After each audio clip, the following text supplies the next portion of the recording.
Because today, there are so many reading the paper and believing what they see and what they hear on radio and TV, with the depression and the recession and this, that, and the other. Now tonight, let me tell you who you are. We are told in Scripture, this is the 19th chapter, the 26th verse of Matthew. With God, all things are possible. Then we are told in the earliest gospel, the book of Mark, the 9th chapter, the 23rd verse. All things are possible to him who believes. Divine imagining has no restrictions placed upon it. Human imagining has one restriction placed upon it: to believe. All things are possible to him who believes. So they equate man, he's speaking of you, with God. But on this level, it is believing. Can you believe it? There is no other limitation other than man's capacity to believe what he has imagined. All things are possible to him who believes. So the only restriction placed upon man is his ability to believe what his reason, what his senses deny. That's all. No other restriction. Now I'll turn to the 115th Psalm. And here, I think the whole vast world has been guilty of this. The psalmist claims, our God is in the heavens.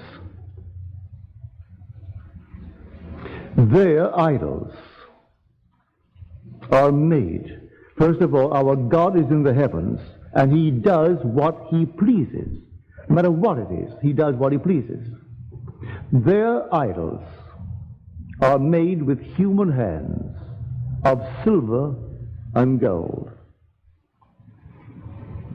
They have voices, but they speak not. Or rather, they have mouths, but they speak not. And eyes that do not see. They have ears that do not hear. And they have hands that do not feel. And feet that do not walk. And there is no sound from their throats. Those who make them are like them, and those who believe in them are like them. To believe in anything outside of yourself as the cause of the phenomena of life, you're believing in something made with the human hand. I don't care what you call it. Now, who is this God who does as he pleases? That is equated with man. Well, you try to think of anything other than your own wonderful human imagination. Our God is in the heavens, and we are told that heaven is within you in the 17th chapter of the book of Luke. That God is within you. If he is within me, what in me does anything that it pleases? Nothing but my imagination. I can imagine anything in the world. The most incredible thing I can imagine. But as man, one condition is imposed upon me. I must believe it. If I can persuade myself of the reality of that which I have imagined, no power in the world can stop it from coming to pass. Man creates his objective world out of imagination and faith. These are the substances out of which he actually projects and objectifies his world. There is nothing but God, and God is man's own wonderful human imagination. Man is all imagination, and God is man, and exists in us, and we in him. The eternal body of man is the imagination, and that is God himself. So divine imagining, yes, it's instantaneous. But when it's keyed low into the human form, then there's one condition imposed upon it. Can I believe it? So I now come to the point of faith. What is faith?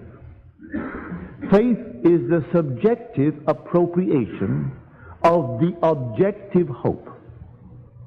So I have a hope. I would like to be this, that, or the other in this world. Or I would like someone, a friend of mine, to be this, that, or the other. Now I must appropriate it subjectively. I go down in my imagination and I simply conceive a scene which would imply that it's true. And I appropriate it. How do I appropriate a scene? I create a scene which would imply that it is true. Bring in the individual or friends before me, and I can have friends tell me, have you heard the good news? And I will act as though I didn't know what is the good news. Have you heard the news about, and they mention my friend, and I listen eagerly to what they're telling me about my friend. I'm appropriating subjectively my objective hope. All I have to do then is to persist in that state. As Shakespeare said in his Antony and Cleopatra, it hath been taught us from the primal state that that which is was wished until it were. But he used the pronoun he. But you can use it of anything in this world. But he said that he which, wishing the being to come into being. But you can wish it for a home, a place, or anything in the world. You need not confine it to a friend. That he which is was wished until he were. You can make it or there or anything else in the world. It's simply from the very beginning. The primal wish was simply to so give myself to a state that I lost myself in the state and I remain in that state until the state became objectified within my world. This is what the Bible is teaching everyone in this world.